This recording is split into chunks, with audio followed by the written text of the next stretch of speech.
அனைவருக்கும் இனிய காலை நேர வணக்கங்கள். ஆதவன் தொலைக்காட்சியின் தமிழை வணக்கம் நிகழ்ச்சியோடு இணைந்திருக்கின்றோம். இன்றைய தமிழை வணக்கம் நிகழ்ச்சியினுடைய அதிதிகள் பக்கத்தில் ஒரு மிக முக்கியமான விஷயம் பற்றி நாங்கள் பேச போகிறோம். அதுக்கு ஒரு சிறப்பான விருந்தினர் எங்களுடைய கலையகத்துக்குள்ளே வந்திருக்கிறாரு.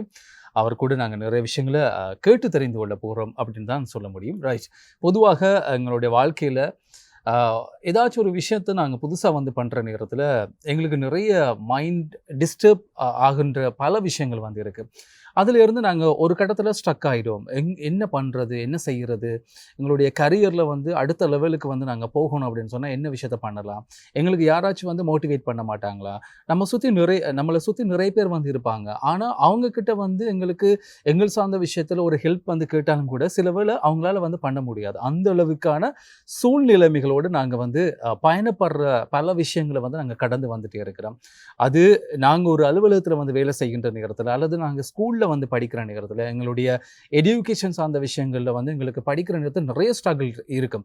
ஏன் அப்படின்னு சொல்லி சொன்னால் ஒரு கட்டத்துக்கு மேலே எங்களுக்கு டீச் பண்ணுற டீச்சர்ஸால் கூட எங்களுடைய கரியர் குரோத்துக்கோ அல்லது எங்களுடைய எஜுகேஷன் சார்ந்த விஷயத்துக்கு அவங்களால ஹெல்ப் பண்ண முடியாது. ஏன் அப்படின்னு சொன்னால் அவங்களால ஒரு பாடத்திட்டத்துக்குள்ளே மட்டும்தான் எங்களை கைட் பண்ண முடியும். அதை தாண்டி அந்த விஷயங்களை நாங்கள் அச்சீவ் பண்ணுறதுக்கு என்ன மாதிரியான ஹெல்ப் எங்களுக்கு கொடுக்கணும் அப்படின்னு சொல்லி நிறைய விஷயங்களை எங்களால் தேடி அறிந்து கொள்ள முடியாத சூழ்நிலைமை காணப்படுகிறது.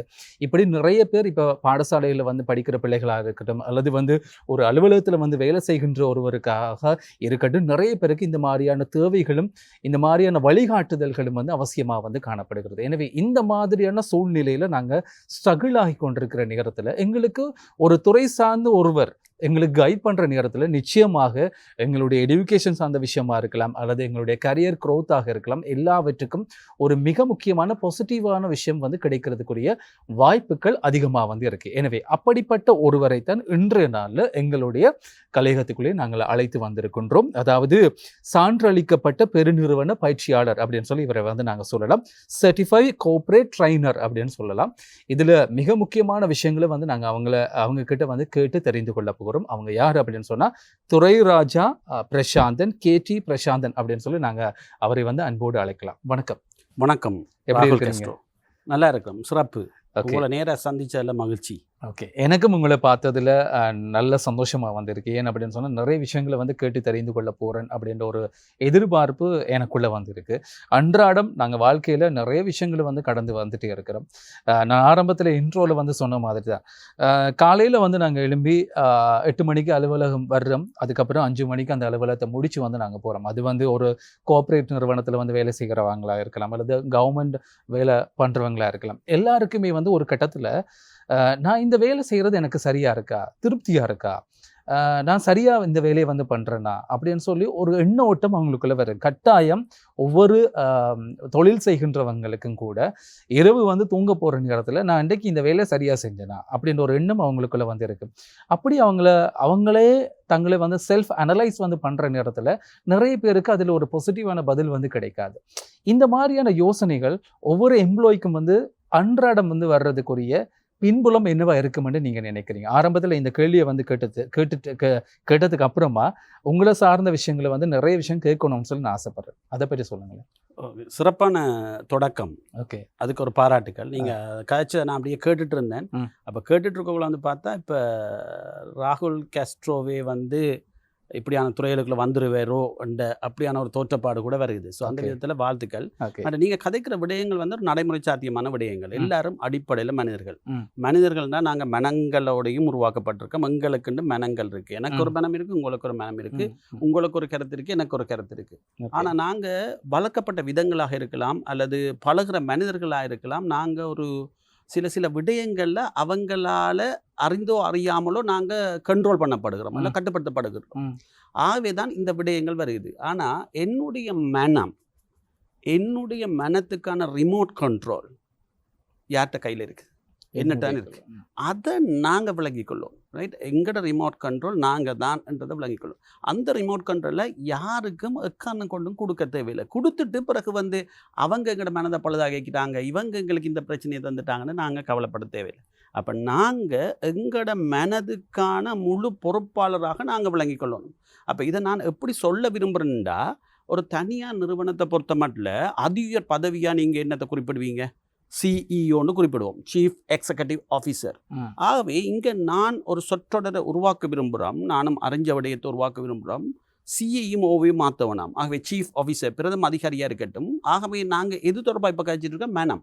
ஆகவே நான் ஒரு சிஎம்ஓன்றதை இந்த நிகழ்ச்சியை பார்க்குற ஒவ்வொருத்தரும், அல்லது இந்த மனம் எங்களோட கட்டுப்பாட்டில் இல்லை, எங்களோட மனதை வீணடிக்கிறாங்கன்னு யோசிக்கிற ஒவ்வொருத்தரும் யோசிக்கணும், நான் ஒரு CMO, chief mind set officer, பிரதம மனநிலை அதிகாரின்றதை நாங்கள் தெளிவாக புரிஞ்சுக்கொண்டோம்டா எந்த குழப்பங்களுக்கும் யாராலையும் நாங்கள் தவறாக வழி நடத்தப்பட தேவையில்லை. எங்களை நாங்கள் நேசிப்போம், அடுத்த கட்டங்களை நோக்கி பயணிக்கலாம்னு நினைக்கிறேன்.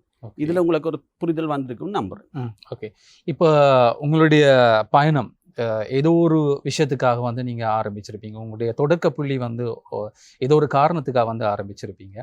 இப்போ பல வருஷங்களாக இந்த விஷயத்தை வந்து நீங்கள் பண்ணிட்டு இருக்கிறீங்க. கோஆப்ரேட் நிறுவனங்களுக்கு, அங்கே வந்து ஒர்க் பண்ணுறவங்களுக்கு நிறைய துறை சார்ந்த விஷயங்களை வந்து சொல்லி கொடுக்கறது, அவங்க கரியர் க்ரோத்துக்கு வந்து எப்படியெல்லாம் சப்போர்ட் பண்ணலாம் அப்படின்னு சொல்லி பல விஷயங்களை வந்து நீங்கள் கோச் பண்ணுறது.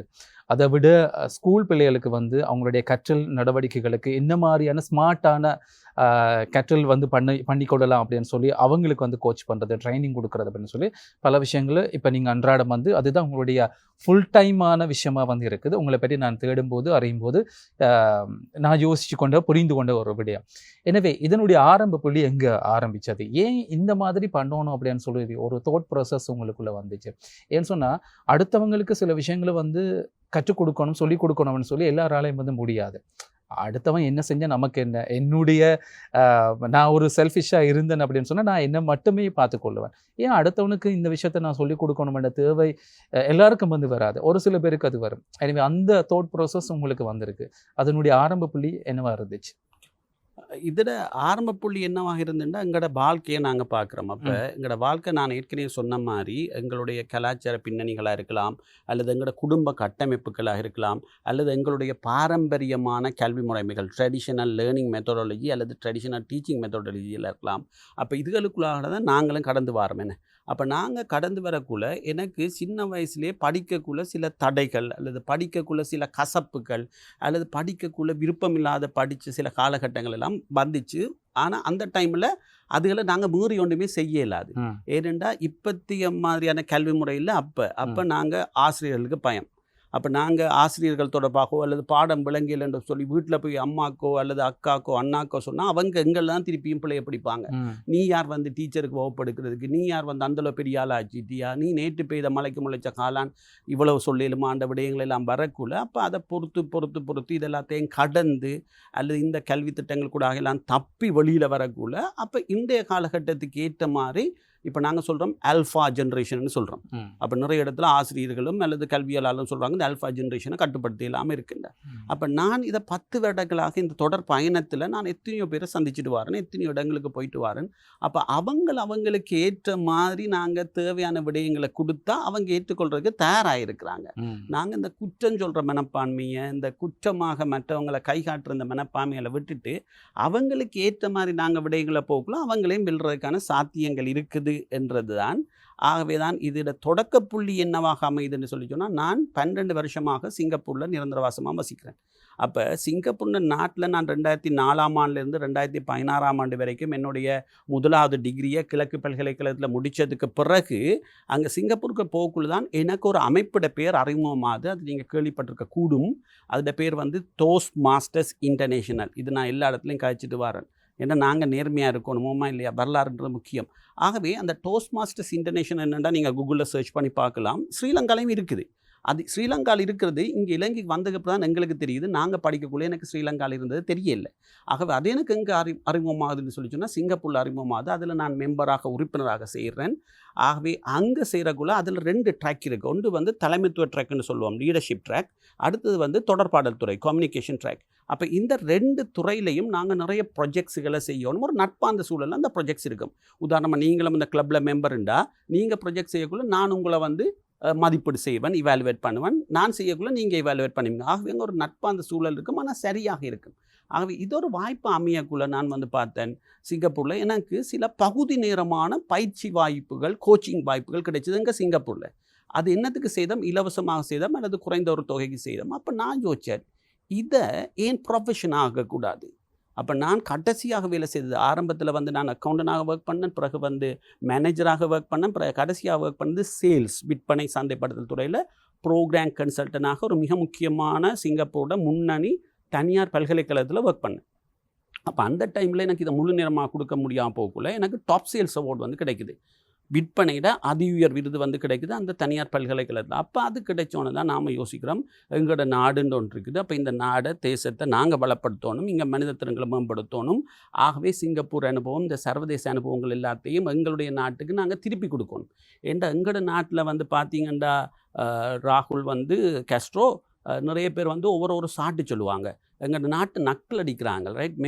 அந்த மீம்ஸ் போடுறாங்க. அது யார் போடுறாங்கன்னு சொல்லி சொன்னால் வேறு நாட்டுக்காரன் இல்லை, போடுறது எங்களோட நாடு. அப்போ இந்த நாட்டிலேயே படித்து, இந்த நாட்டிலே இலவசமாக படித்து, இந்த நாட்டிலே இலவசமாக மருத்துவ வசதி எல்லாத்தையும் எடுத்துட்டு எங்களோட சொந்த நாட்டையே நாங்கள் நக்கல் அடிக்கிறது என்ன நியாயம்? ஆகவே நாம் குற்றம் கூற சொல்லாமல் எங்களால் இந்த நாட்டுக்கு சமூகத்துக்கு என்னத்தை திருப்பி கொடுக்கலும்னு பார்க்குறோம். ஆகவே அதை ப்ரொஃபஷனாகவும் தொழிலாகவும் இங்கே நான் மாற்றி அமைச்சிருக்கிறேன். ஓகே, 10 வருஷத்துக்கு மேலாக இந்த தொழிலில் வந்து இருக்கிறீங்க. அது ஒரு தொழில்ன்றதையும் தாண்டி ஒரு சேவை அப்படின்னு சொல்லிக்கொள்ளலாம். அந்த அளவுக்கு நிறைய பேருக்கு அன்றாட வாழ்க்கையில் வந்து தேவைப்படுற விஷயம். இப்போ மாணவர்களை பற்றி நாங்கள் கதைக்கிறதுக்கு முன்னாடி ஒரு கோஆப்ரேட் நிறுவனத்தில் வந்து வேலை செய்கிற ஊழியர்கள் நிறைய பேர் வந்திருக்கிறாங்க. அவங்க எல்லாருமே வந்து ஆசைப்படுறது அவங்களுடைய கரியர் க்ரோத், ஒவ்வொரு கட்டத்துக்கு மேலே வந்து நாங்கள் போகணும் அப்படின்னு சொல்லி. ஆனால் நிறைய பேருக்கு அதில் வந்து ஒரு கட்டத்தில் ஸ்ட்ரகிள் ஆவாங்க, எப்படி வந்து நாங்கள் எங்களுடைய கரியர் குரோத்தை வந்து நாங்கள் அடுத்த கட்டத்துக்கு கொண்டு போகிறது அப்படின்னு சொல்லி யோசிப்பாங்க. எனவே நீங்கள் நிறைய கோஆப்ரேட் நிறுவனங்களுக்கு வந்து விசிட் பண்ணியிருப்பீங்க. ஸோ அங்கே நீங்கள் விசிட் பண்ணுற டைமில் உங்களுக்கு கிடைச்ச அனுபவங்கள் வந்து எப்படி இருந்து, என்ன மாதிரியான ட்ரைனிங் அல்லது என்ன மாதிரியான கோச்சிங்கெல்லாம் நீங்கள் அவங்களுக்கு வந்து கொடுப்பீங்க? சிறப்பு. அப்போ இது இந்த தனியார் நிறுவனங்கள் அல்லது கோஆப்ரேட் கம்பெனிஸ், கோஆப்ரேட் செக்டரில் இருக்கிற அந்த தலைமைத்துவமாக்கள் என்ன கேட்பாங்க, இப்படி தங்களோட அணிக்கு தங்களோட தொகுதிக்கு இன்ன இடத்துல இன்ன தலைப்பில் இப்படியான பயிற்சிகள் தேவைப்படுதுன்னு சொல்லுவாங்க. அப்போ நாங்கள் இந்த பயிற்சி மேம்பாடுன்னு சொல்லுவோம், ட்ரைனிங் அண்ட் டெவலப்மெண்ட் சொல்லுவோம். இப்போ அதை நாங்கள் L&Dன்னு சொல்கிறோம், லேர்னிங் அண்ட் டெவலப்மெண்ட், கற்றல் மற்றும் மேம்பாடு. அப்போ அதில் ஒரு சைக்கிள் இருக்குது, ரைட்? அப்போ அந்த சைக்கிள் ஒன்று இருக்குதுன்னா முதல்ல நாங்கள் அந்த பயிற்சி தொடர்பாக நாங்கள் ஒரு ஆய்வை செய்யணும்.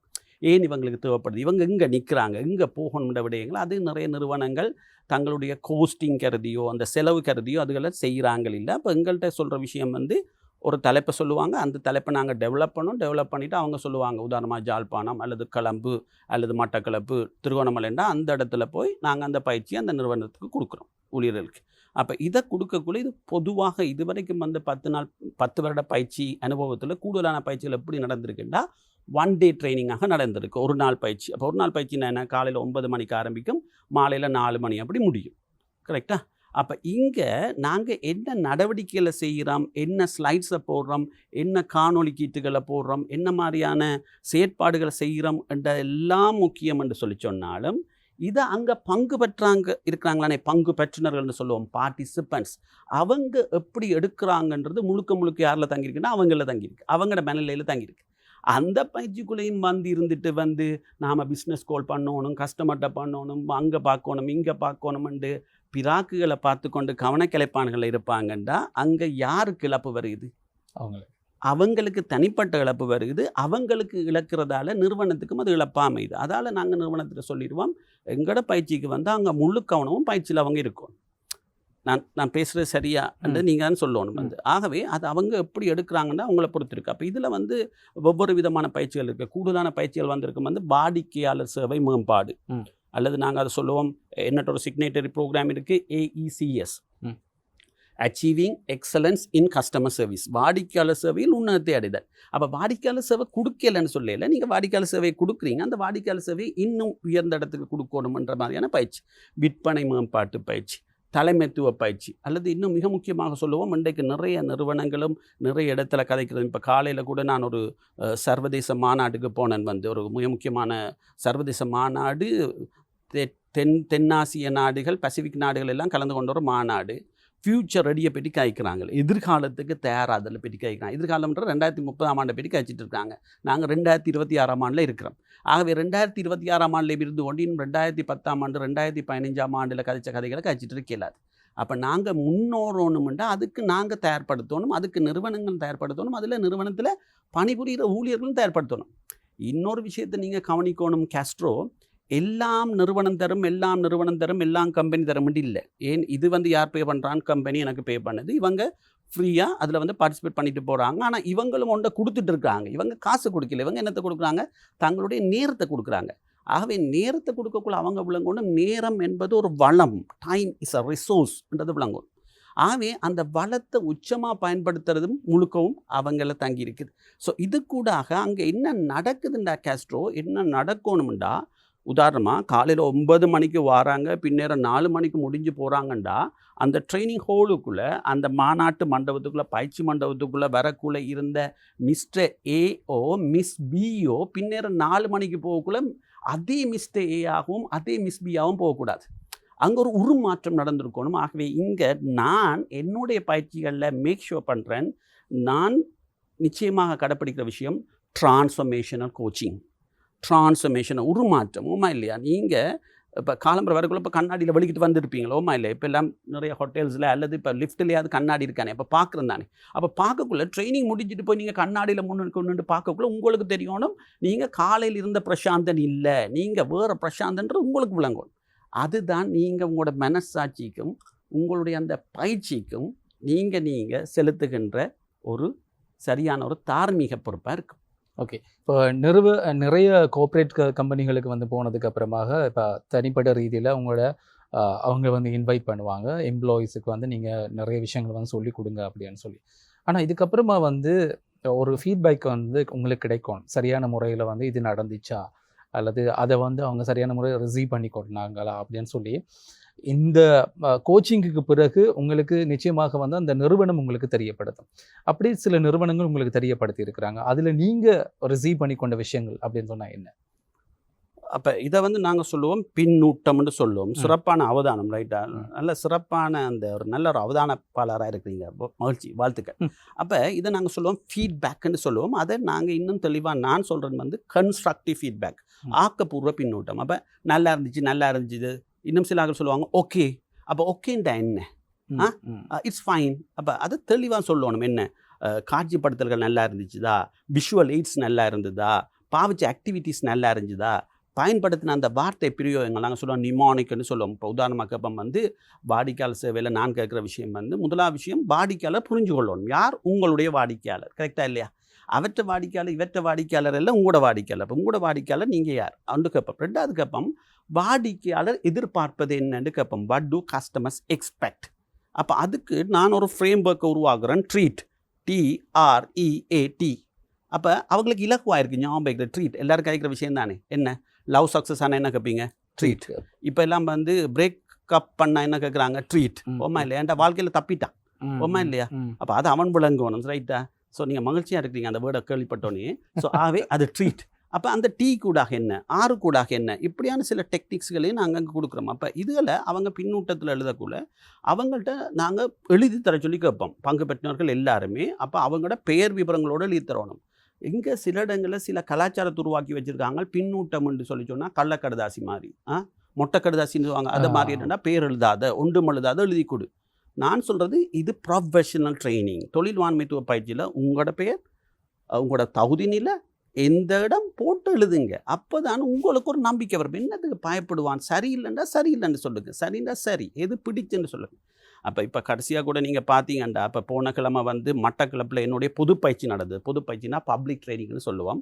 அப்போ மட்டக்களப்பில் நடந்தது கிழக்கு மாநிலத்துக்கான பயிற்சி, யாழ்ப்பாணத்தில் நடந்தது வட மாநிலத்துக்கான பயிற்சி. ரெண்டுலேயும் வந்து ஆக்கள் கொடுத்த பின்னூட்டங்களை நாங்கள் எழுத்துப்பூர்வமான பின்னூட்டங்களையும் சான்றிதழ்களை எங்களோட சமூகங்களில் போடுறோம். அதே நேரத்தில் அவங்க வாய் மூலமாக வீடியோக்கு முன்னால் வந்து ஃபீட்பேக் தருவாங்க. அவங்களோட அனுமதியோட எங்களோட டிக்டாக், யூடியூப், ஃபேஸ்புக்கில் போடுறோம். அப்போ அதில் அவங்க போட்டிருக்காங்க, என்ன போட்டிருக்காங்க, நிறைய பேர் சொல்கிற விஷயம் இது வரைக்கும் வந்த இல்லை என்னுடைய மனதில் இருக்க சில விடயங்கள் பார்த்தீங்கன்னா, மிக முக்கியமான முன்னணி வங்கி, இந்த இந்த இந்த எங்களோட ஸ்ரீலங்காவோட மிக முக்கியமான முன்னணி வணிக வங்கியில் இருக்கிற 29 வருடமாக இருக்கிற சீனியர் மேனேஜர்னா யோசிச்சு பாருங்க. அவர் எக்ஸ்பெக்ட் அவர் வந்து சொல்கிறார், தாய்லாந்து போனோம், பேங்காக் போனோம், மால்டீவ்ஸ் போனோம், மலேசியா போனோம், இத்தனை இடங்களில் பயிற்சியில் போயிருக்கோம். ஆனால் உங்களோட KTP கன்சல்டன்சி அண்ட் ட்ரைனிங் கொடுக்குற இந்த பயிற்சியில் தான் பிரசாந்தன் சார் வந்தால் கண்ணை மூடுறதுக்கு கூட சந்தர்ப்பம் கிடைக்குது இல்லை. எப்போ தொடங்கிச்சு எப்போ முடிஞ்சுன்னு தெரியல. நாங்கள் டிக்டாக்ல போட்டிருக்கோம், யூடியூப்பில் போய் பாருங்கள். நான் அவர்கிட்ட பேரையும் சொல்லலை, வங்கியும் சொல்லலை, பிராண்டிங் காரணமாக போய் பாருங்கள். இப்படியான பின்னூட்டங்களை தந்திருக்காங்க. இன்னும் சில ஆட்கள் தந்திருக்கிறாங்க பின்னூட்டங்கள் வந்து இந்த பயிற்சிகள் வந்து எங்களுக்கு மட்டும் கிடைச்சா போதாது. ஏன் சில நேரத்தில் நிறுவனம் கோஸ்ட் கருதி அல்லது அதனுடைய நிர்வாக சிக்கல் கருதி எல்லாரையும் எடுக்காது, விளங்கு தானே. பிரான்ச்சிலேருந்து 2 பேர் 3 பேர் அல்லது சில நேரத்தில் பிரதேசத்திலேருந்து 3 பேர் அப்படி எடுப்பாங்க. அப்போ இவங்க கடைசியாக கூட ஒரு முன்னணி நிதி நிறுவனம், இலங்கையோட நிதி நிறுவனத்தில் நம்பர் 1ன்னு சொல்லக்கூடிய நிறுவனம், அவங்களோட 16 வருஷமாக இருக்கிற முகாமையாளர், யோசிச்சு பாருங்கள், 16 வருஷம் இருக்கிற முகாமையாளர் பெண், அவள் வந்து கதைக்கிறா. இந்த ஃபேஸ்புக்கில் வீடியோ இருக்குது, போய் பாருங்கள். அவங்க சொல்கிற விஷயம் வந்து என்னென்னா, இந்த பயிற்சிங்கிற நிறுவனத்தில் எல்லா ஊழியர்களுக்கும் கொடுக்கணுன்றாங்க. ஏன் அந்த வாடிக்கையாளர் சேவைன்றது ஒரு கிளையில் வேலை செய்கிற 12 பேர் வேலை செய்கிறாங்கன்னா அதில் 3 ஊழியர்களுக்கு மட்டும் கொடுத்தா அப்படி முழுமையான வாடிக்கையாளர் சேவை வரும். ஆகவே அந்த ஒட்டுமொத்த ஊழியர்கள் டாப் டு பாட்டம் வரைக்குமாக அதை கொடுத்தாத்தான் அந்த நிறுவனம் ஒட்டுமொத்தமாக ஒரு சிறப்பான இதை கொண்டு வரும்ன்றதை இந்த பின்னூட்டங்களுக்கூட அவங்க சொல்கிறாங்க. அதை முகாமைத்துவம் எடுத்து செயற்படுத்தணும். மற்றது மிக முக்கியமாக நான் கொடுக்குறேன், தமிழில் கொடுக்குறேன். ஏன்னா சிங்களத்தில் நிறைய பேர் இருக்கிறாங்க. ஸோ எந்த தாய்மொழி தமிழ்னால நான் தமிழ்லையும் இங்கிலீஷ்லேயும் கொடுக்குறேன். ஆகவே இதை அவங்களோட தாய்மொழியில் கொடுக்குறது தான் அது அவங்களுக்கு கூடுதலான இம்பேக்டாக வரும்ன்றும் நிறைய பேர் சொல்கிறாங்க. ஏன்னா அவங்க சிங்கள மொழி பயிற்சிகளுக்கு போயிருக்கிறாங்களாம், ஆனால் தங்களுக்கு தமிழில் கிடைச்சது இல்லை என்று சொல்கிறாங்க. தமிழில் இப்படி ஒரு ஆள் இருக்கிறது தெரியாதுன்றாங்க.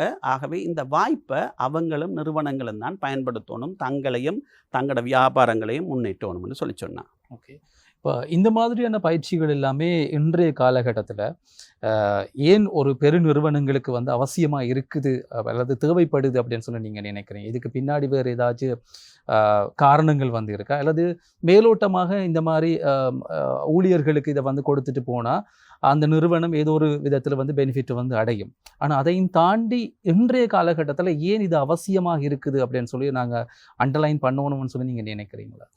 சிறப்பு, ரைட். உதாரணம், நான் வந்து நிறுவன பயிற்சிகளை கேட்குற விஷயம் எல்லாத்தையும் கேட்பன் வந்து பங்கு பெற்றினர்கள் எல்லாரையும் இதை எடுக்க சொல்லி, எது திறன்பேசி ஸ்மார்ட் ஃபோனை எடுத்துகிட்டு நான் கேட்குற கேள்வி நான் நடைமுறை சாத்தியமாக விளங்கப்படுத்துகிறேன், முற்படுறேன்.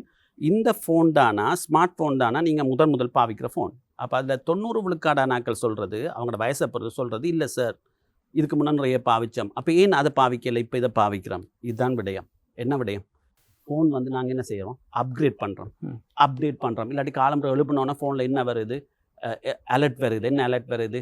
Software update. ஆகவே ஒரு திறன்பேசியை, உயிரற்ற திறன்பேசியை நீங்கள் அப்கிரேட் பண்ணுறீங்கன்னு சொல்லி சொன்னால், இரத்தமும் சதையுமாக மனங்களோட நிறைந்த உங்களை நீங்கள் இற்றைப்படுத்த வேண்டிய தேவை இருக்குது, ரைட். அடுத்த கட்டத்துக்கு நகர்த்த வேண்டிய, அப்கிரேட் பண்ண வேண்டிய தேவை இருக்குது. ஆகவே இந்த அப்கிரேடும் நடக்கணும்னா தாய்மொழியில் இப்படி சர்வதேச தரமான பயிற்சிகளையும் கோச்சிங்களையும் நீங்கள் கொடுத்தாத்தான் ஒட்டுமொத்த ஊழியர்களாக நிறுவனம் வந்து அப்லிஃப்ட் ஆகும். அப்லிஃப்ட்னா மேலும். ஏன்னா நாங்கள் இருக்கிறது இன்றைக்கு தனிக்காட்டு ராஜா ராணின்னு சொல்கிற நிறுவனங்கள் மிக குறைய. எல்லாருக்கும் என்ன இருக்குது, போட்டி. ஆகவே எல்லாம் பட்டார்னு மாறிக்கொண்டு சரிதனை மாற்றம். அந்த மாற்றத்தை வந்து நாங்கள் கொடுக்கக்குள்ள இப்படி ஒரு ப்ரொஃபஷனல் ட்ரெயினரை கோச்சை வச்சு கொடுக்கக்குள்ள அங்கே அந்த விடயம் இலகுவாகுது. அப்பயும் சில நிறுவனங்கள் வந்து இன்னும் சில நிறுவனங்கள் இப்போ கதைச்சிட்டு இருப்பாங்க, தங்களோட கோஸ்ட்டை கட் பண்ணுறதுக்காண்டி அல்லது தாய்மொழியில் பயிற்சி கொடுக்காமல் இருக்கிறதுக்காக சொல்லுவாங்க, தங்களோட நிறுவனத்தில் இங்கிலீஷில் மட்டும்தான் கொடுக்குறேன்டுவாங்க, ரைட். ஆனால் நீங்கள் உங்களோட ஊழியர்கள் வந்து தாய்மொழி இங்கிலீஷா இல்லை, சரி. உங்களோட ஊழியர்கள் வியாபாரம் செய்கிற சந்தை வந்து இங்கிலீஷ் மார்க்கெட்டாண்டா இல்லை. ஆகவே அங்கே தாய்மொழியில் பயிற்சி கொடுத்தா தான் அங்கே அந்த மேம்பாடு வரும்ன்றதை நிறுவனங்கள் விளங்கி கொள்ளணும். அதே நேரத்தில் இன்னும் சில நிறுவனங்கள் சொல்கிறது, சில நிறுவனத்தில் ட்ரைனிங் அண்ட் டெவலப்மெண்ட் டிபார்ட்மெண்ட்ஸ் இருக்கும் கம்பெனியில். அப்போ அவங்க சொல்லுவாங்க எங்கிட்ட சிறந்த பயிற்சியாளர் இருக்கிறாங்க, அது ஃபைன், நாங்கள் இல்லைன்னு சொல்லலை. ஆனால் உங்களுக்கே தெரியும் வந்து உங்களோட வீட்டுக்குள்ளே இருந்த அம்மாவோ அப்பாவோ உங்களுக்கு ஒரு நாளும் அட்வைஸ் பண்ணால் அல்லது பயிற்சியாக கொடுத்தா அது பயிற்சியாக பார்ப்படும், அது என்னவா பார்ப்படும், நச்சரிப்பாக பார்ப்படும், அல்லது இரிட்டேஷனாக பார்ப்படும், அல்லது விஷயம் இறங்காதா, நம்மடாலானே. ஆகவே எங்களை மாதிரி ஒரு ப்ரொஃபஷனல் ட்ரெயினரை வெளியிலேருந்து நீங்கள் கொண்டு வந்து கொடுக்கக்குள்ள அங்கே புது முகம், புது சிந்தனை, நவீன சிந்தனை. இப்போ என்ன பொறுத்த மட்டும் நான் மெட்டாக்களை பற்றி சொல்லலை, அது என்ன பொறுத்த மட்டும் நீங்களே சொல்லியிருப்பீங்க, நீங்களே அவதானிச்சிருப்பீங்க. நான் 10 வருஷமாக ஸ்ரீலங்காண்ட நாட்டில் முழு நேரமாக இதை ஒரு தொழில் நிபுணத்துவமாக செய்திருக்கேன், ப்ரொஃபஷன். ஸோ நான் வந்து அங்கங்கே வேலை செய்துட்டு லீவ் எடுத்துகிட்டு போய் பார்ட் டைம் ட்ரைனிங் கொடுக்குற அந்த ட்ரெயினர் இல்லை. ஆகவே நான் என்ன செய்து கொள்கிறேன், புதுப்பிச்சு கொள்கிறேன், அப்டேட் பண்ணிக்கொள்கிறேன். நேற்றும் ஒரு இன்டர்நேஷ்னல் ட்ரைனிங் வந்து 4 hours எடுத்தேன் வந்து. எந்த நாடுன்னு சொல்லல, அது 4 hours ஆன்லைனில் எடுக்கிறோம். அப்போ நான் 798 ட்ரைனிங்ஸ் கிடைச்சிட்டு தானே நான் என்ன கற்றுக்கொள்ளாமல் இருக்கலையே. நான் பார்க்குறேன் என்ன ஒவ்வொரு நிமிஷமும் என்ன மாற்றம். ஆகவே இதுகள் தான் இந்த விடயங்களை அடுத்த கட்டத்துக்கு கொண்டு போகிறதுக்கு நிறுவனங்களுக்கு உதவும். ஓகே. ஒரு கோஆப்பரேட் நிறுவனத்தில் இந்த மாதிரியான பயிற்சிகள் வந்து ஊழியர்களுக்கு வந்து கொடுக்கறத தாண்டி நீங்கள் ஸ்கூலில் வந்து நிறைய பிள்ளைகளுக்கு வந்து அவங்களுடைய ஸ்டடி ரிலேட்டடாக நிறைய விஷயங்கள் வந்து சொல்லிட்டு இருக்கிறீங்க. நிறைய விஷயம் கோச்சிங் ட்ரைனிங் எல்லாமே பண்ணிகிட்டு இருக்கிறீங்க. அந்த மெத்தட்டை பற்றி சொல்லுங்கள். அதில் என்னென்ன விஷயம் வந்து உள்ளடக்கப்பட்டிருக்கு? ஒரு ஸ்கூல் வந்து உங்களை எப்படி வந்து அப்ரோச் பண்ணுவாங்க? ஒரு கிட்டத்தட்ட இப்போ காலையில் 7 மணிக்கு ஸ்கூல் போனாங்கன்னு சொன்னால் 2 மணி வரைக்கும் 2-3 மணி வரைக்கும் ஸ்கூலில் வந்து இருப்பாங்க. எனவே அந்த பீரியட் வந்து நிச்சயமாக பிள்ளைகளுக்கு ஒரு பெரிய டயர்டை வந்து கொடுக்கும். ஸோ அந்த நேரத்தில் வந்து உங்களை மாதிரி சொல்லக்கூடிய விஷயங்கள், அதை நீங்கள் சொல்லக்கூடிய விஷயங்கள் எப்படி அவங்களோட மைண்டை வந்து சேஞ்ச் பண்ணுது? அது எப்படி அவங்களுடைய எஜுகேஷன் லெவலுக்கு அடுத்த கட்டத்துக்கு வந்து கொண்டு போகிறதுக்கு வந்து உதவியாக வந்து இருக்குது? அப்போ இதில் வந்து நான் கொடுக்குற பயிற்சிகள் வந்து 2 சிக்னேட்டரி ப்ரோக்ராம்ஸ் கொடுக்குறோம். சிக்னேட்டரி ப்ரோக்ராம்ஸ்ன்றா என்னுடைய அது ஒரு தனித்துவமான ப்ரோக்ராம். அப்போ அதில் ஒன்று நீங்கள் கேட்ட அணி மாணவர்கள்னா அணி. அப்போ அதுக்குள்ளேயும் நான் யாருக்கு கொடுக்குறேன்னுண்டா எங்களோட ஸ்ரீலங்கன் எஜுகேஷன் சிஸ்டத்தில் இருக்கிற கிரேட் 9 and A level வரைக்கும் கொடுக்குறேன். Grade 9 and A level depend on the schools. ஏன்னா சில பாடசாலைகளில் A level இருக்காது, O level வரைக்கும் தான் இருக்கும். அப்படியான ஸ்கூல்ஸ்னால் பிரின்சிபல்ஸ்க்கு அப்படின்னா கிரேட் 6லேருந்து கதைங்கன்னா அப்படி கொடுக்குறோம். அப்போ இங்கே நான் மாணவர்களுக்கு கொடுக்குற பயிற்சியோட தலைப்பு வந்து S3ன்னு சொல்லுவோம், சாஃப்ட் ஸ்கில்ஸ் ஃபார் சக்ஸஸ், வெற்றிக்கான மென்திறன்கள். என்னத்துக்காண்டி நாம் இவ்வளோ கஷ்டப்பட்டு உழைக்கிறோம், என்னத்துக்காண்டி இவ்வளோ கஷ்டப்பட்டு படிக்கிறோம், அந்த வெற்றின்ற ஒரு வார்த்தை தானே. அப்போ அதுக்கு படித்தா மட்டும் பத்தாது, அதுக்கு மென்திறன்கள் தேவை, சாஃப்ட் ஸ்கில்ஸ் தேவை, ஹியூமன் ஸ்கில்ஸ் தேவை, மனித திறன்கள் தேவை. அதை கொடுக்குறோம். அப்போ இங்கே வந்து நான் என்ன கொடுக்குறேன்டா கேஸ்ட்ரோ வந்து இங்கே வந்து நான் பாடங்களை பற்றி கதைக்க போகிறது இல்லை. ஏன் கிரேட் 9 to A levelக்குள்ளே ஒவ்வொருட்ட பாடமும் வித்தியாசமே. இப்போ A level எடுத்தாலுமே என்ன A levelல 5 ஸ்ட்ரீம் என்ன இருக்குது இப்போ வரைக்கும். ஆகவே அப்போ அதை பற்றி கதைக்கிறேன் இல்லை. ஏன்னா அதுக்கு தானே சிறந்த ஆசிரியர்களை பாடசாலை கொண்டிருக்கும். ஆகவே இங்கே நான் கதைக்கிற விடயம் மாணவர்களை பொறுத்த மட்டும் எப்படி மகிழ்ச்சியாக படிக்கிறது. ஏனெண்டா நீங்களாம் மகிழ்ச்சியாக படிச்சிங்களோ தெரியல, உங்களை பார்த்தா அப்படித்தான் இருக்கு மகிழ்ச்சியாக படித்த மாதிரி. இப்போ நாங்கெல்லாம் படித்தது வந்து அம்மாட அரியண்டந்துக்காண்டி, அக்கா அண்ணா பார்க்குறாங்க, டீச்சர்ஸோட அடிக்காண்டி, டீச்சர்ஸோட கெட்ட வார்த்தை வாங்கக்கூடாண்டாக்காண்டி படித்தேன். அப்போ என்னுடைய வாழ்க்கை, என்னுடைய மனம், என்னுடைய பொறுப்புன்றதை நான் விளங்கி படிக்கணும்னா நான் மகிழ்ச்சியாக படிக்கணும். மகிழ்ச்சியாக படித்தா ஸ்ட்ரெஸ்ன்றது ஒன்று வராதில்லை. நீங்கள் ஆரம்பத்தில் காய்ச்சிங்களா கோஆப்ரேட் செக்டரில் ஸ்ட்ரெஸ் வருது. இப்போ கூட சொன்னீங்களா 7 மணிலேருந்து 3 மணி வரைக்கும் எப்படி அவங்க இருக்க போகிறாங்கன்னு. அப்போ நீங்கள் யோசிச்சு பாருங்க. அப்போ இதை உடைக்கிற மாதிரி மகிழ்ச்சியாக படிக்கிறதுக்கான விடயங்களை கொடுக்குறோம். 2வது விடயம் வந்து ஸ்மார்ட்டாக படிக்கிறது. இப்போ நான் படித்தெல்லாம் கஷ்டப்பட்டு படித்தது, விழுந்து படித்தாண்டாப்பா 9 எடுக்கிறதுக்காண்டி. அப்போ சிலாக்கள் சொல்லுவாங்க காலுக்குள்ளே ஏதோ தண்ணி வச்செல்லாம் படித்தேன். அப்படியெல்லாம் யாரும் முயற்சி செய்யாதீங்க, இப்படி கேள்விப்பட்டேன். ஆகவே ஸோ நாங்கள் என்ன செய்கிறோம், ஸ்மார்ட்டாக படிக்கிறதுக்கான டெக்னிக்ஸை கொடுக்குறோம். அடுத்த விஷயம், 3வது விஷயம், எக்ஸாம்ஸை பரீட்சைகளை எப்படி ஸ்மார்ட்டாக செய்கிறது. அடுத்த விஷயம் நேரம், எல்லாரும் நேரம் தட்டுப்பாடு. அப்போ அந்த நேரத்தை எப்படி உச்சமாக பயன்படுத்துறது. மற்றது இன்றைக்கு 2009ஆம் ஆண்டுக்கு பிறகு இன்றைக்கு இந்த தமிழ் சூழலில் கதைக்கப்படுற விடயம் வந்து இந்த சமூக புரள்வான நடத்தைகள், அல்லது இந்த உயிர்களை எடுக்கின்ற என்ன நிகழ்வுன்னு சொல்லுவாங்க, ஏதோ துன்பியல் நிகழ்வுன்னு சொல்லுவாங்க. ஆகவே இதுகள் எல்லாத்தையும் தவிர்த்து கொண்டு எங்களை நாங்களும் பார்த்து கொண்டு எங்களோட தம்பி தங்கச்சி, எங்களோட அண்ணாக்கா, எங்களோட பிரதேசம், எங்களோட பாடசாலையை எப்படி அடுத்த கட்டத்துக்கு கொண்டு போகிறது என்ற விடயங்களை அவங்களுக்கு ஏற்ற மாதிரி 2026ஆம் ஆண்டில் படிக்கிற படியல் பிள்ளைகளுக்கு ஏற்ற மாதிரி மகிழ்ச்சியான சூழலில் நான் இந்த விடயங்களை கொடுக்குறேன். அப்போ இதுலேயும் ஒரு டெக்லைனாக இருக்கும் வந்து கேஸ்ட்ரோ என்னுடைய பயிற்சி சாஃப்ட் ஸ்கில்ஸ் ஃபார் சக்ஸஸ், வெற்றிக்கான மென்திறன்கள்னாலும் அங்கே டெக்லைனாக இருக்கிறது செல்ஃப் மோட்டிவேஷனல் செஷன், சுய ஊக்குவிப்பு பயிற்சி. அந்த படியனோ பிள்ளையோ எப்படி எடுக்கிறாங்கன்றது அவங்கள தங்கியிருக்கு. அப்போ அதை நாங்கள் வந்தோன்னே சொல்லிடுவோம், எல்லோரும் முக்கிய சொல்லிடுவாங்க. மற்ற பிள்ளைகளோட கொப்பி பெண்ணையோட வேற சொல்லுவோம். தேவையான விடயங்களை அவங்க எழுதி எடுக்கணும். ஏன் சயின்ஸ் சொல்லுதுண்டா காதால் கேட்குறது பார்க்குறது எல்லாம் சரி, ஆனால் எழுத வந்து அது மூளையில் கூட பதியும் பண்ணுது. அந்த விடயங்களை கொடுக்குறோம். மற்றது அவங்களோட ஒரு பங்கேற்பு அணுகுமுறையெல்லாம் பயிற்சிகள் இருக்கும். பார்ட்டிசிபேட்டரி அப்ரோச், சின்ன சின்ன ஆக்டிவிட்டி, மகிழ்ச்சி, கை தட்டுறது, மகிழ்ச்சியாக இருக்கிறது. அப்போ பிள்ளைகள் வந்து பின்னூட்டங்களில் எழுதியிருக்கிறாங்க. போய் பாருங்கள் வந்து சார் வளமையாக நாங்கள் பிரதான மண்டபத்துக்கு வரனா வெறுத்து போய் வருவோம், வேண்டா வறுப்பா வருவோம், இங்கேயும் அப்படித்தான் வந்தோம், பொய் சொல்லலைன்றாங்க. நேரமும் முக்கியம். ஆனால் முடிஞ்சு போகலாம் சார், தொடங்கி கொஞ்ச நேரத்தில் விளங்கிட்டு இது வளமையான பயிற்சி இல்லை, வளமையான பயிற்சி பட்டறை இல்லை, எங்களுக்கு ஏற்ற மாதிரி காய்ச்சிங்க சார். நிறைய பேர் வந்து எழுதுவாங்க ஃபீட்பேக்கில், என்னுடைய வயது என்னன்னு உங்களுக்கு ஓரளவுக்கு தெரிஞ்சிருக்கலாம். ஆனால் ஃபீட்பேக்கில் எழுதுகிறாங்க தரம் 10 படிக்கிற, தரம் 9 படிக்கிற படியல் மாணவனோ மாணவியோ எழுதுகிறாங்க, அண்ணாண்டு எழுதுகிறாங்க. நீங்கள் சார் மாதிரி எங்களோட கதைக்கல, எங்களோட மாதிரி காய்ச்சிங்க, ஃப்ரெண்டாக காய்ச்சிங்க, நட்பாந்து கதைச்சிறீங்க, அப்பா மாதிரி காய்ச்சிங்க, அப்பா மாதிரி அக்கறை எடுத்தீங்கன்ட்டு அப்படி அவங்க ஃபீட்பேக்கில் எழுதுகிறாங்க. இப்போ ஸ்கூலில் வந்து இந்த மாதிரியான மோட்டிவேஷன்ஸ் ட்ரைனிங் வந்து பண்ணும்போது நிறைய பேருக்கு ஒரு பெரிய ஒரு பிரச்சனை வந்திருக்கு. அதாவது இப்போ இருக்கிற ஜென்சி அவங்கக்கிட்ட ஒரு இருக்கக்கூடிய அல்லது அவதானிக்கக்கூடிய ஒரு பெரிய பிரச்சனை என்ன அப்படின்னு சொன்னால், ஒரு விஷயத்த பொறுமையாக வந்து ரிசீவ் பண்ணுறது அது எல்லார்கிட்டையும் வந்து இருக்காது. இந்த மற்றவர்களோட வந்து ஒப்பிடுகின்ற போது இப்போ இருக்க ஜென்சி கிட்ட ஒரு பொறுமையான விஷயம் வந்து நிறைய பேர்கிட்ட இல்லை அப்படின்ற ஒரு குற்றச்சாட்டு வந்து இருக்குது.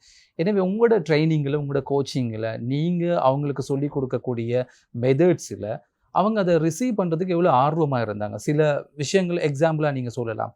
கண்முன்னே வந்து நீங்கள் பார்த்துருக்கலாம், அல்லது ஏதோ ஒரு இடத்துல வந்து நடந்திருக்கலாம். அப்படிப்பட்ட அனுபவங்கள் ஏதாவது இருக்கா? இது பொதுவான ஒரு கருத்தாக சொல்லப்படுது. இப்பத்திய பொறியியல் பிள்ளைகளுக்கு, மாணவர்களுக்கு பொறுமை இல்லை, அல்லது இப்பத்திய இளைஞர்களுக்கு பொறுமை இல்லைன்னு சொல்கிறாங்க. ஆனால் என்னுடைய அனுபவத்துக்கூடாக அது மாறுபடுது. நான் ஒரு மாற்று கருத்து தான் நான் கொண்டிருக்கிறேன். இது என்னுடைய அனுபவத்தில் சொல்கிறேன். அதாவது நான் வந்து ஒரு இடத்துக்குள்ளே மட்டும், ஒரு பாடசாலைக்குள்ளே மட்டும், அல்லது ஒரு அமைப்புக்குள்ளே மட்டும் இருந்து கதைக்க இல்லை.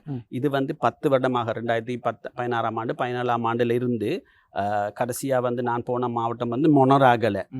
இலங்கையில் இருக்கிற 25 மாவட்டங்களில் 23 மாவட்டங்களில் என்னுடைய பாடசாலை பயிற்சிகள் நடந்திருக்கு.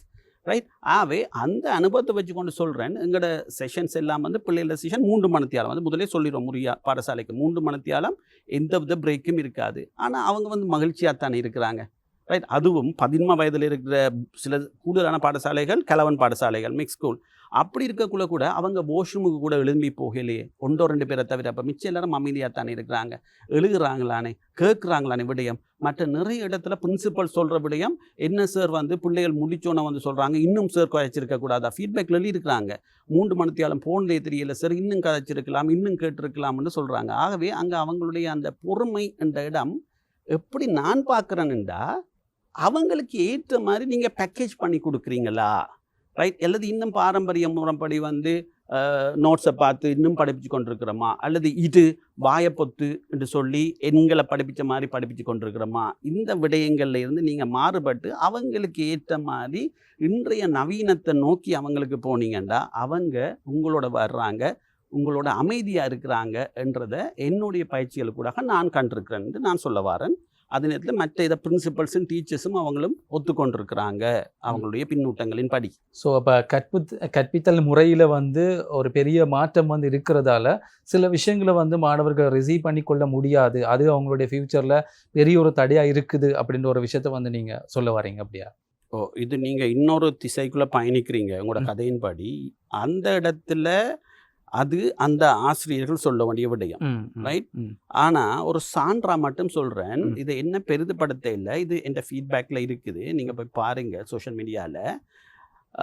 சில இடங்களில் பிள்ளைகள் ஃபீட்பேக்கில் இப்படி ஒரு வசனம் எழுதுகிறாங்க. சரியா, அவங்களோட வார்த்தையில் சொல்கிறேன்னு என்ன சார்பட. இப்போ என்னென்னு சொன்னால், இப்போ ஒரு பிள்ளையினுடைய எதிர்பார்ப்புக்கு ஏற்ற மாதிரி தானே நாங்கள் சில விஷயத்த வந்து சொல்லி கொடுக்கணும். இப்போ நீங்கள் கொடுக்குற கோச்சிங்கில், நீங்கள் கொடுக்குற ட்ரைனிங்கில் வந்து ஒரு பிள்ளை எப்படி படிக்கணும் அல்லது எப்படி தன்னுடைய எஜுகேஷனை அடுத்த கட்டத்துக்கு வந்து கொண்டு போகணும் அப்படின்னு சொல்லி அந்த வெற்றிக்கான வழியை வந்து சொல்லி கொடுக்குற நேரத்தில் அந்த 3 மணித்தியாலம் அந்த பிள்ளை உங்களோட கண்ட்ரோலில் வந்து இருக்குது. ஏன்னா என்ன ஃபீட்பேக்கெல்லாம் அப்படி வருது அப்படின்னு சொல்லி பார்க்குற நேரத்தில் அந்த பிள்ளை அதை வந்து விரும்புது. ஆனால் அந்த பிள்ளைக்கு ஒவ்வொரு நாளும் கிடைக்கிற வாய்ப்புகள் வந்து இதே மாதிரி வந்து இல்லை. எப்பயாச்சும் ஒரு நாள் உங்களை வந்து கூப்பிடும்போது அந்த 3 மணித்தியாலம் தான் வந்து கிடைக்குது அப்படின்னு சொன்னால் அந்த 3 மணித்தியாலத்தில் அந்த பிள்ளை வேறொரு உலகத்தில் வந்து பயணப்படுது. எனவே இந்த விஷயம் வந்து நீங்கள் தனிப்பட்ட ரீதியில் வந்து இதை கொஞ்சம் சேஞ்ச் பண்ண நல்லா இருக்குமா அப்படின்னு சொல்லி நான் கேட்க வரேன். இந்த இடத்தை பொறுத்த மாட்டில் நீங்கள் வடிவம் வந்து பாருங்கள். இப்போ ஒரு குறிப்பிட்ட வகுப்புண்டு எடுத்தோம்னா சில ஸ்கூலில் வகுப்புண்டு வாங்க, கிளாஸ்ன்னு வாங்க. சில ஸ்கூலில் பெரிய ஸ்கூல்ஸில் டிவிஷன் வாங்க. கரெக்ட் தானே? இப்போ நாங்கள் படிக்கக்குள்ளெல்லாம் வந்து 6 டிவிஷன் இருந்துச்சு ஒரு கிளாஸில். ஆனால் சில ஸ்கூலில் போனோம்னா டிவிஷனும் அதுதான், கிளாஸும் அதுதான். அப்படியான பாடசாலைகளும் இருக்குது. அப்போ 40 பேருக்குள்ள 40 நிமிஷத்தில் நடக்கிறதான் பாடம். ஆனால் இங்கே கிட்டத்தட்ட வந்து பார்த்தீங்கன்னா நான் ட்ரிங்கோவில் ஓசியில் விவேகானந்தா ஸ்கூலுக்கு செய்தது வந்து கிட்டத்தட்ட 600 பேர் அந்த ஆடிட்டோரியத்தில் கிரேட் 9லேருந்து நானும் அவங்க மட்டும்தான். ஆனால் அந்த 3 மணித்தியாலம் அவங்க வந்து என்ன செய்கிறாங்க, அமைதியாக இருக்கிறாங்க. அப்போ அமைதியாக இருக்கிறாங்க மட்டுமில்லை, அவங்க கற்றுக்கொள்கிறாங்க, பிரதிபலிக்கிறாங்க, மகிழ்ச்சியாக இருக்கிறாங்க. 1-2 சின்ன சின்ன துடியாட்டங்களை தவிர மற்ற எல்லாமே பாசிட்டிவாக இருக்குது. அப்போ இங்கே நாங்கள் எப்படி அந்த தொழில்நுட்ப பயன்பாட்டை கொண்டு போகலாம் ஏன்டா பிள்ளைகளுடைய மட்டம் பெறும். நான் இப்போ நிறைய இடத்துல கேட்டிருக்கேன் என்ன சொல்லுவேன், ட்வின்ஸ் யாரும் இருந்தால் எழும்புங்கண்டுவன், ரைட்? ட்வின்ஸ் இரணைகள் இருந்தால் எங்கேயாவது எழும்புவாங்க 2 பேரும். இப்போ எழும்பிட்டோன்னு கேட்குறது, எப்போயாவது உங்களுக்கு ஏதாவது பாடத்தில் ஒரே மார்க்ஸ் வந்திருக்குதா, ஒரே புள்ளி வந்திருக்காண்டா நிறைய இடத்துல சொல்லுவாங்க இல்லை, விதிவிலக்கா சில இடங்களில் வந்திருக்கு. கடைசியாக கேள்விப்பட்டிருப்பீங்க நினைக்கிறேன், ஜாழ்ப்பாணத்தில் மெடிக்கல் ஃபேக்கல்ட்டிக்கு ஒரு டாக்டரோட மகன்மார் 2 பேர் என்ன பண்ணாங்க, அப்பயும் அதில் சின்ன செட் ஸ்கோரில் சின்ன வித்தியாசம் போல். அப்போ கூடுதலான இடங்களில் இல்லை. அப்போ அது அங்கே நிரூபிக்குது என்ன, அவங்களோட திறமைகள் வேறுபடுது. அப்போ நாங்கள் ஆசிரியர்களையும் குற்றம் சொல்ல தேவையில்லை, அந்த மாணவர்கள் எப்படி எடுக்கிறாங்கன்றது அவங்களோட திறமைகளை வேறுபடுறதால அந்த பரீட்சை பெறுபவர்களும் அங்கே வித்தியாசமாக வருது. ஆனால் மாணவர்களுக்கு வாய்ப்பு இருக்குது, ஒரே மாதிரியான வாய்ப்பை இது கொடுக்குது, பாடசாலை கொடுக்குது, வகுப்பு கொடுக்குது, அந்த ஆசிரியர் கொடுக்குற அந்த பாடம் கொடுக்குது, எல்லா வாய்ப்பும் இருக்குது. அந்த வாய்ப்பை பயன்படுத்துறது முழுக்க அந்த மாணவர்கள் நான் தங்கியிருக்கே ஒழிய ஆசிரியர்கள்லையோ அல்லது பெற்றோர்களையோ இல்லை. ஸோ மாணவர்கள் தங்களோட விதைகளை தாங்க பார்க்கும். இப்போ நீங்கள் ஒரு நிறுவனத்துக்கு அங்கே வேலை செய்கிற ஊழியர்களுக்கு சில கோச்சிங் கொடுக்குற நேரத்தில், அவங்களுடைய கரியர் அப்டேட்டுக்காக கொடுக்குற நேரத்தில் சில நிறுவனங்களுக்கு போகும்போது அங்கே அதிகமான ஊழியர்கள் இருப்பாங்க. எனவே சில இடங்களில் தனிப்பட்ட ரீதியில் அவங்களுக்கு கோச்சிங் கொடுக்கணும்னு சொல்லி எதிர்பார்ப்பாங்க. இந்த 2 விஷயத்தையும் நீங்கள் எப்படி பார்க்குறீங்க? எது அதிகமான ஒரு சக்ஸஸை கொடுக்கும் அப்படின்னு சொல்லி நீங்கள் நினைக்கிறீங்க? சிறப்பு. அப்போ நீங்கள் நல்லா அவதானித்து நல்லா ஆய்வு செய்திருக்கீங்க இந்த விடையப்பரப்பை, சரியா கெஸ்ட்ரோ? அப்போ இந்த இடத்துல பயிற்சின்றக்குள்ள ட்ரைனிங்கன்றக்குள்ள நாங்கள் சொல்கிறோம் என்ன, குறைஞ்சது ஒரு 10 பேர் அல்லது கூட்டின ஒரு 300 400. நான் நினைக்கிறேன் கோஆப்ரேட் ட்ரைனிங்கில் நான் அதிகூடிய கொடுத்தது ஒரு நிதி நிறுவனம் ஒன்றுக்கு 5 வருஷத்துக்கு முன்னம் வடமாகாணத்தில் இருக்கிற 25 பிரான்ச்சஸில், அப்போ 25 பிரான்ச்சஸ் அந்த நிறுவனத்துக்கு 25 பிரான்ச்சஸ்லேருந்து 225 ஊழியர்களை கொண்டு வந்திருந்தாங்க. அப்போ நான் சொன்னேன், அது அப்படி செய்கிறதை விட இது நல்லம்னா. அவங்க சொன்னாங்க, அது பிரச்சனை இல்லை, நீங்கள் இப்படித்தான் செய்யணும், இப்படித்தான் இது, நாங்கள் உங்களுக்கு இந்த பேமெண்ட் தரமண்டக்குள்ளே நாங்கள் நிறுவனத்தை மாற்றையோ திருத்தையோ போகலாது ஏன்னா அது முகாமைத்துவத்தோட தீர்மானம். ஆகவே அவங்களோட விருப்பத்தை தானே நாங்கள் நிறைவேற்றோம். 225 பேரும் விடயங்களை எடுத்துக்கொள்கிறாங்க. அப்போ இந்த இடத்துல நான் கெஸ்டோ வரும். இப்போ 50 பேருக்கு மத்தியிலையும் சில பேர் கதைக்க மாட்டாங்க. இப்போ சில ஆள் கதைப்பாங்க. பார்த்தீங்கன்னா எத்தனை பேர் இருந்தாலும் பிரச்சனை எழுப்புவாங்க, கேட்பாங்க, பிரசாந்தன் சார் இது என்ன இது நல்லா இருக்குது, இப்படி தான் சார் விஷயம். இப்போ நாங்கள் சில பங்கு பெற்ற முறையில் தானே, இப்போ நான் மட்டும் கதைச்சிட்டு இருக்கிறேன் இல்லையே. இப்போத்திய பிள்ளைகளோ இப்போத்திய தலைமுறை என்னத்தை விரும்புகிறாங்க, ஒரு உரையாடல் அங்கே நடக்கணும். உரையாடல் இப்போ பாருங்கள், நாங்கள் உரையாடல் கொண்டிருக்கோம், நீங்கள் கேட்குறீங்க, நான் கேட்குறேன், நாங்கள் இப்போ இப்படின்னு உரையாடல் நடக்கிறது அவங்க விரும்புகிறாங்க. ஆனால் நிறைய பேர் என்ன, எல்லாருக்கும் முன்னாலே கேட்க விரும்ப மாட்டாங்க. அப்போ அது ஒரு ஆய்வும் சொல்லுது, ஒரு பயிற்சி கூடாக அதிகூடியது 20% தாக்கம் மாற்றம் பெறுமாம். இந்த கோச்சிங் என சொல்லப்படுகின்ற இந்த தனிப்பட்ட முறை கூடாக 60 விழுக்காடு, கிட்டத்தட்ட 3 டைம்ஸ். அப்போ 20ம் 60ம் சேர்த்தா கூட 80 தான் வருது. அப்பயும் என்ன, அங்கே ஒரு கேப் வருதுன்னா 20%. அப்போ அந்த 20 விழுக்காடு கடவுளை வந்தாலும் கொடுக்கலாது. அது அவங்களுடைய தனிப்பட்ட உளப்பாங்கு மாற்றங்கள், நடத்தை கோலங்கள், இதுகளை பொறுத்து, பழக்க வழக்கங்களை பொறுத்து இருக்குது. ஆகவே அங்கே கோச்சிங்ன்றது மிக முக்கியமாக தேவைப்படுகிறது. ஆனால் என்னுடைய இந்த 10 வருட அனுபவத்தில் தமிழ் மொழியில் அப்படியான தனிப்பட்ட கோச்சிங் எடுக்கிற போக்கு சகோதர இனத்தோட ஒப்பிடக்குள்ள பெரிதாக காணப்படாத ஒரு அவலம் இருக்குது. ஆனால் அப்படின்னதும் சில முக்கியமான வியாபார உரிமையாளர்கள் அல்லது சில நிதி நிறுவன ஊழியர்கள், காப்புறுதின்னு சொல்லுவோம்ல, ஆயுள் காப்புறுதியில் இருக்கிற சில ஆக்கெல்லாம் எடுக்கிறாங்க. அவங்க பெரிய பெரிய விருதுகளையும் எடுத்திருக்கிறாங்க. ஆனால் அவங்க தனிப்பட பேமெண்ட் பண்ணி என்னோட ப்ரொஃபஷனலாக செய்கிறதால அவங்களோட சில விடயங்களை வெளியில் நாங்கள் என்ன செய்யலாது, பகிரங்கப்படுத்த முடியாமல் இருக்குது. என்று அவங்களோட விருதுக்கு நாங்கள் காரணம்ன்றதை அவங்க வெளியில் சொல்லுறத விரும்புகிறாங்க இல்லை. ஓகே. ஆனால் ஒப்பீட்டு ரீதியில் சகோதர இனத்தோடு இருப்பக்கூடிய எங்களோட தமிழ் சமூகம் இன்னும் முன்னேறதுக்கு நிறைய வாய்ப்புகள் இருக்குது. அதை தமிழ் சமூகம் தான் பயன்படுத்தணும். அதை எல்லாம் நிறுவனம் தராது. அவங்க சுய முதலீடோட அந்த சுய அபிவிருத்தியை மேம்படுத்தணும். இதுவரைக்கும் பாடசாலைகள் அப்புறம் பெருநிறுவனங்களுக்கெல்லாம் போகும்போது எத்தனை நிறுவனங்களில் அல்லது எத்தனை இடங்களில் நீங்கள் இந்த கோச்சிங் கொடுத்துருக்கிறீங்க? அதை விட இன்னும் ஒரு விஷயம், உங்களுக்கு லைஃப்பில் ஒரு டார்கெட் இருக்கும், இவ்வளோ விஷயத்த நான் பண்ணணும் அப்படின்னு சொல்லி, இந்தந்த இடங்களுக்கு நான் போகணும், இந்தந்த மனிதர்களை நான் சந்திக்கணும், அவங்களுக்கு இந்த மாதிரியான விஷயங்களை சொல்லி கொடுக்கணும்னு சொல்லி எந்த மாதிரியான டார்கெட் வச்சுருக்கிறீங்க? இது வரைக்கும் எத்தனை விஷயத்த பண்ணியிருக்கிறீங்க? சிறப்பு, ரைட். அப்போ இந்த டார்கெட் இலக்குன்னு சொல்லக்கூட இந்த 10 வருட பயணத்தில் ஒரு 2 வருஷத்துக்கு முன்னம் என்ற இலக்காக இருந்தது 4 வருஷத்துக்கு முன்னம் என்ற இலக்காக இருந்தது. வடக்கு கிழக்கு மாகாணங்களில் இருக்கிற 8 மாவட்டங்கள் இருக்குது தானே, 8லையும் என்ற பயிற்சிகள் நடக்கணும்னு பார்த்தா 7ல் நடந்துட்டு. நடக்காமல் இருந்த மாவட்டம் 8 மாவட்டம், 8வது மாவட்டமாகிய முல்லைத்தீவு மாவட்டம். அப்போ இந்த முல்லைத்தீவு மாவட்டத்தில் பயிற்சியை கொடுக்கக்குள்ள சிலதை வெளிப்படையாக கதைக்கலாம். அப்போ அந்த டைமில் வடமாகாண கல்வி பணிப்பாளராக இருந்தவர் இப்போ கிட்டல அவர் வந்து அமரர் ஆகிட்டார். அப்போ அவர் சொல்லியிருந்தார் வந்து, பிரசாந்தன் நீங்கள் எங்கே போகணுமோ போங்க கொடுங்கன்னு சொல்லியாச்சு. ஆனால் அங்கே அந்த மாவட்டத்துக்குள்ள ஒரு விளையத்துக்கு பொறுப்பாக இருப்பாங்கண்ணே. அப்போ அந்த அவங்ககிட்ட கதைக்கக்குள்ள அவங்ககிட்ட ஃபோனில் தான் கதைக்கிறோம். அப்போ கதைக்கக்குள்ள அவங்க வந்து சொல்கிறாங்க, ஏன் அவங்க கொடுக்குறாங்க இவங்க கொடுக்குறாங்க, ஏன் நீங்களும் இங்கே வாரீங்க, வேறு இடத்துக்கு போகலாதா? அப்போ இப்படியான ஆட்கள் கல்வி சமூகத்தில் பொறுப்பான பதவியில் இருந்தால் எப்படி அந்த பிரதேசம், அந்த பாடசாலைகள், அந்த ஆசிரியர்கள், அந்த மாணவர்கள், அந்த சமூகம் முன்னேறும்? கரெக்டாக இல்லையா? ஆனால் எனக்கு சின்ன வயசுலேருந்து ஒரு விருப்பம் இருக்குது, அல்ல சின்ன வயசுலேருந்து எனக்கு ஒரு இருக்குது, பிடிவாத குணமண்டி இல்லை. என்னுடைய இலக்கை யார் நிறைவேற்றணும், நான் நிறைவேற்றணும், அது எப்படியாவது நேர்மையான வழியில் நிறைவேற்றணும். நான் உடனே ஒரு உயர்மட்ட தலைமைக்கு அடித்தேன். உயர்மட்ட தலைமை 1/2 hour நேரம் கேட்டுச்சு.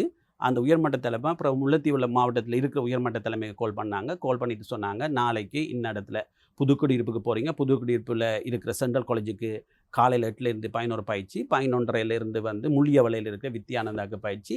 அது அந்த புதுக்குடியிருப்பு பிரதேச செயலாளர் வந்து வருவாங்க, அவங்க செய்வாங்க. அப்படின்ட்டு அந்த பயிற்சி வந்து வெற்றிகரமாக நடைபெற்று. அது ஒரு இலக்கு. அதுக்கு பிறகு இலக்கு வந்துச்சு என்ன, இலங்கையில் இருக்கிற 9 மாகாணங்களையும் கொடுக்கணும் என்று சொல்லி அந்த 9 மாகாணம் பயிற்சிகளையும் வெற்றிகரமாக, அதாவது ஒவ்வொரு மாகாணத்துக்கும் ஒன்று ஃப்ரீ, ஒன்று இலவசம் பாடசாலை பயிற்சி. இதுகளுக்குன்னு ஒரு குறிப்பிட்ட கட்டணம் இருக்காது, உங்களுக்கு விளங்குன்னு நம்புறேன். அப்போ அதை பயிற்சியாக இலவசமாக கொடுத்தோம்.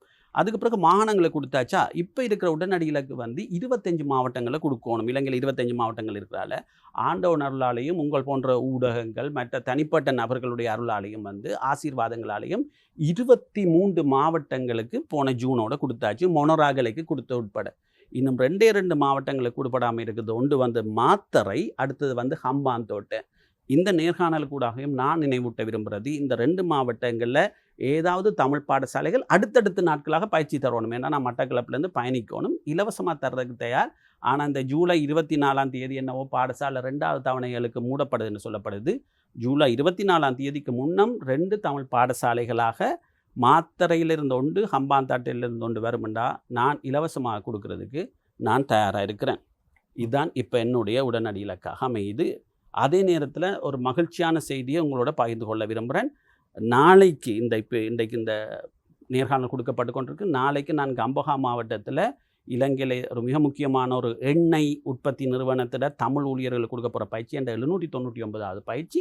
ஆகவே நான் ஞாயிற்றுக்கிழமை நான் கொடுக்குறேன் என்னுடைய 800வது பயிற்சியையும் 801வது பயிற்சியையும் முழு இலவசமாக கிளிநொச்சி மாவட்டத்தில் இருக்கிற 2 மிக முக்கியமான சிறுவர் இல்லங்களுக்கு முழு இலவசமாக கொடுக்குறேன். இது என்னுடைய தனிப்பட்ட சமூக பொறுப்புணர்வு. ஏன்னா நாங்கள் எங்களை வளர்த்தது எங்களோட இலங்கை தேசம், நிறைய இலவசம் பெற்றிருக்கிறோம். ஆகவே கஷ்டப்பட்டு உழைக்கிறதுல சிலதுகளை இலவசமாக கொடுக்கணும். சிறுவர் இல்லம்னா உங்களுக்கு தெரியும். ஆகவே இதை கொடுக்குறோம், தனிப்பட்ட சமூக பொறுப்புணர்வு. இதை வந்து நாங்கள் சொல்கிறோம் PSR, பர்சனல் சோஷியல் ரெஸ்பான்சிபிலிட்டின்னு கொடுக்குறோம். கடைசியாக வந்து கேட்குற கேள்வி, இப்போது 800வது இலக்கை நோக்கி வந்து போகிறீங்க, 23 மாவட்டங்களுக்கு வந்து நிறைவேற்றியாச்சு, நிறைய ட்ரைனிங் வந்து கொடுத்தாச்சு. இது எல்லாத்தையும் வந்து செய்து முடித்ததுக்கப்புறமா நைட்டு வந்து தூங்க போகும்போது உங்களோட மைண்டில் என்ன மாதிரியான திருப்தி வந்து கிடைக்கும்? திருப்தின்ற ஒன்று தான் வந்து வரவிலக்கணப்படுத்தப்பட முடியாததுன்றது என்னுடைய நடைமுறையான உதாரணம். திருப்தி கிடைக்காது, திருப்தி ரைட். ஆகவே நாங்கள் அந்த திருப்தியை நோக்கி 800 கொடுத்துட்டோம்னா அடுத்த நோக்கி ஓட போகிறோம். ஆகவே எல்லாம் வல்ல அந்த சக்தி, பிரபஞ்ச சக்தி அல்லது கடவுள், அவங்களுடைய அருள் இருக்கும் வரைக்கும் எங்களால் பயணிக்கக்கூடிய அளவுக்கு பயணிப்போம். என்னுடைய முழு நோக்கமும் வந்து எங்களுடைய ஸ்ரீலங்கா நாட்டை, இலங்கை தேசத்தில் மனித திறன்களை மேம்படுத்துறது. அதுக்கு என்னாலான பங்களிப்பை நான் ப்ரொஃபஷனாக செய்கிறேன். அவை இப்படியான பாடசாலை பயிற்சிகளை கொடுக்கக்குள்ள அதில் ஒரு இடம் விடுபட்டிருக்கும். நாங்கள் மாணவர்களுக்கு மட்டும் கொடுக்கல, ஆசிரியர்களுக்கும் தனி ஒரு பயிற்சி கொடுக்குறோம். அதுக்கு பேர் வந்து team effort for better results, சிறந்த பொறுப்பர்களுக்கான குழு முயற்சி. ஏன் ஆசிரியர்களுக்கும் வந்து நிறைய சவால்கள் இருக்குது. அண்மையில் கூட ஒரு ஆய்வு ஒன்று வந்திருக்குது, இலங்கையில் இருக்க ஆசிரியர்களுக்கு வந்து நிறைய திருப்தி இல்லை, நீங்கள் சொன்னீங்க திருப்தி, நிறைய திருப்தி இல்லை, அதிருப்தி நிலவுது, அல்லது அவங்களுக்கு நிறைய மன உளைச்சல் இருக்குது. அப்போ இதுகளை உடைக்கிற மாதிரியான ஒரு பயிற்சி, மகிழ்ச்சியாக படிப்பிக்கிறது எப்படி, மகிழ்ச்சியாக தங்களை பார்த்துக்கொள்வது எப்படி, தங்களோட மனங்களை பார்த்துக்கொள்வது எப்படி, மற்ற இந்த 2026ஆம் ஆண்டு 2030ஆம் ஆண்டில் இந்த ஜென்சி ஜென் ஆல்ஃபான்னு சொல்லப்படுகின்ற இந்த இந்த இந்த மாணவர்களை எப்படி தங்களோட பக்கத்தில் கொண்டு வந்து மகிழ்ச்சியாக படிப்பிக்கிறதுக்கான டெக்னிக்ஸ்களை கொடுக்குறோம். ஆகவே இப்படியான பயிற்சிகளை வந்து சில தனிப்பட்ட நபர்கள் அல்லது சில பழைய மாணவர்கள் சில ஆட்கள் சேர்ந்து அதுக்குரிய நிதி பங்களிப்புகளை, நிதி அனுசரணைகளை செய்து கூட இந்த பயிற்சிகளை செய்யலாம். அப்படி செய்திருக்கிறாங்க. ஸோ அவங்களுடைய குடும்ப உறுப்பினர்களுடைய நல்ல தினங்களை முன்னிட்டோ நினைவாகவோ கூட இதுகளை வந்து செய்யலாம். இன்னும் சில குறிப்பிட்ட நிறுவனங்கள்லாம், தனியார் நிறுவனங்கள் செய்திருக்கு தங்களுடைய சிஎஸ்ஆர் நடவடிக்கையாக, கோஆப்ரேட் சோஷியல் ரெஸ்பான்சிபிலிட்டி ஆக்டிவிட்டியாக கூட. ஏனென்றா இப்போ சிலாக்கள் சொல்லலாம், நாங்கள் வந்து மாணவர்களுக்கு அது செய்கிறோம், ஸ்கூலுக்கு இது செய்கிறோம், பிள்ளைகளுக்கு இது செய்கிறோம். அது மகிழ்ச்சி. எது சாப்பாடு கொடுக்குறது, பில்டிங் அடிக்கிறது, பெயிண்ட் அடிக்கிறது எல்லாம் மகிழ்ச்சி, முக்கியமான விஷயம், வாழ்த்துக்கள், நல்லம். ஆனால் இது வந்து மனித மனங்களை மேம்படுத்துகிற பயிற்சி பயணம். ஆகவே இந்த மனித மனங்களை நாங்கள் மேம்படுத்தினோம்னா அவங்க தாங்க சொந்த காலில் நிற்பாங்க. அவங்க நாளைக்கு இந்த சமூகத்துக்கு திருப்பி நல்லது கொடுப்பாங்க. அவங்க இந்த ஸ்ரீலங்காவை நல்லா உயர்ந்தெடுத்து கொண்டு வருவாங்க. இதுக்கு பயணிக்கக்கூடிய ஆக்கள், பங்களிக்கக்கூடிய ஆக்கள் எங்களை தொடர்பு கொண்டா பெரிய உதவியாக இருக்கும். அவங்களுக்கும் இது மிகப்பெரிய ஒரு திருப்தியை கொடுக்கும். அதே நேரத்தில் அந்த பிள்ளைகளுடைய ஆசீர்வாதம், அந்த ஆசிரியர்களுடைய ஆசீர்வாதம், அந்த சமூகத்தின் ஆசீர்வாதம் உங்களையும் வந்து சேரும். நிச்சயமாக நீங்கள் சொன்ன நிறைய விஷயங்கள் வந்து இந்த சமூகத்துக்கு இன்றைய காலகட்டத்தில் ஸ்கூலில் வந்து படிக்கிறவங்க, நிறுவனங்களில் வந்து வேலை செய்கிறவங்க எல்லாருக்குமே வந்து தேவைப்படுகின்ற ஒரு விஷயம். ஏன்னு சொன்னால் எல்லாருமே அடுத்த கட்டத்தை நோக்கி போகணும்னு சொல்லி ஆசைப்படுவாங்க. அந்த நேரத்தில் ஏதோ ஒரு விஷயத்தில் அவங்க ஸ்ட்ரகிள் ஆவாங்க. எனவே அந்த ஸ்ட்ரகிள் அடுத்த கட்டத்தை நோக்கி அவங்க பயணிக்கிறதுக்கு மிக முக்கியமான ஒரு விஷயமாக வந்து இருக்கும். உங்களுடைய சேவை பல பேருக்கு வந்து தேவைப்படுகிறது. எனவே உங்களுடைய சேவை இன்னும் நீண்ட காலம் வந்து பயணிக்கணும் அப்படின்னு சொல்லி எங்களுடைய தொலைக்காட்சி சார்பாக உங்களுக்கு நாங்கள் வாழ்த்துக்களை வந்து பகிர்ந்து கொள்கின்றோம். மிக்க நன்றி. இவ்வளவு நேரம் எடுத்து இவ்வளோ ஒரு நல்ல ஒரு ஆய்வோட ஆர்வமாக உயிர் துடிப்பாக இந்த நேர்காணலை கொண்டு போனதுக்கு உங்களுக்கு மிக்க நன்றியை நான் சொல்லணும். அதே இந்த நேரத்தில் ஆதவன் ஒளிவழிக்கு மிக்க நன்றியை சொல்லிக்கொள்கிறேன். அதோட நிர்வாகம், தயாரிப்பாளர்கள் உட்பட இந்த நேர்காணலுக்கான அறிமுகத்தை எனக்கு வழங்கி, எங்கள் புலம்பெயர்ந்த தேசத்தில் இருந்தாலும் இங்கே என்ன நடக்குது, எங்களோட தேசத்தை பலப்படுத்தணும் என்ற மூத்த ஊடகவியலாளராக இருக்கிற திரு வரதராஜன் அவர்களுக்கும் இந்த நேரத்தில் என்னுடைய தனிப்பட்ட நன்றிகளையும் தெரிவித்துக் கொள்கிறேன். எல்லாரும் சேர்ந்து பயணிப்போம். இது எங்கட நாடு, எங்கட நாடை நாங்கள் வளப்படுத்துவோம், மனித திறன்களை மேம்படுத்துவோம், உயர்ந்த இடங்களுக்கு வருவோம்.